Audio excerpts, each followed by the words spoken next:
Last year, one small town in France's Brittany region briefly took the national spotlight during the presidential campaign, when it was discovered that 23 Malians who had been working and living in Montfort-sur-Mer for half a decade were there illegally and subsequently deported. The vast majority of its 6,000 inhabitants rallied behind them. An association was even formed to help get them back. In March of last year, Time covered the events in Montfort, and we decided to return to the town to see how things were going now, as a few have returned legally. 5 of them work at the pork slaughterhouse of Couperle-Hunaudaye, as they did before. Thanks to a document signed by its director called a promesse d'embauche, essentially a declaration of a job offer, they've been able to come back to Montfort, several now living in a house across the street from their workplace. Chantal Brunet, who runs a clothing shop in the center of town, says she'd like to see them all return.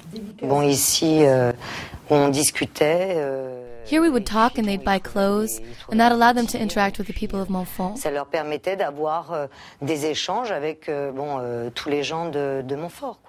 They were perfectly integrated, and that's why I think everyone was surprised that they were working without papers, or with those of someone else. Et un peu étonné de voir que ces gens travaillaient sans papier, quoi, ou avec les papiers d'autrui. Sidi Koulibaly, who has a young child with a woman from Montfort, talks about being expelled and how the promesse d'embauche helped him. J'ai pris ça très mal.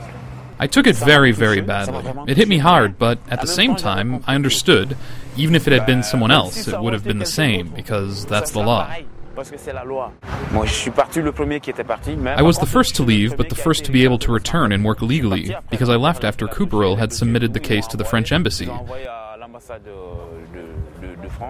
which then called me one night saying, "Your case is ready. Come in to make your visa request."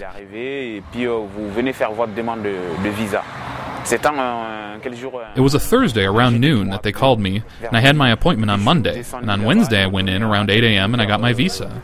Lundi et le mercredi je suis venu vers 8h et j'ai trouvé mon visa, quoi.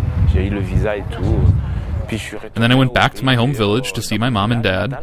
I was really happy, had a quick visit with them over 4 days. Then I returned to France. J'ai resté là-bas 4 jours avec eux, puis je suis retourné en France.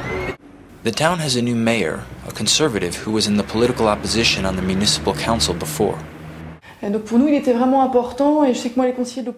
For us on the opposition council, we were extremely attentive about making sure all the obligatory steps were taken.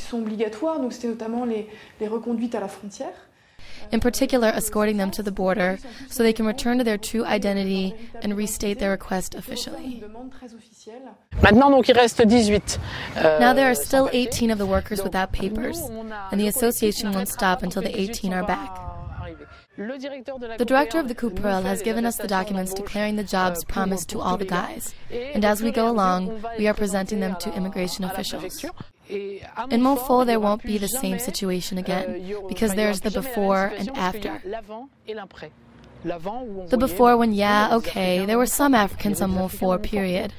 Now these Africans have names. We know their stories. We know who they are. Here you can find housing easily, a job. For me, personally, life is peaceful. You're not always running after a bus or the subway or whatever. For me personally, my life here is peaceful. Ma vie ici c'est tranquille.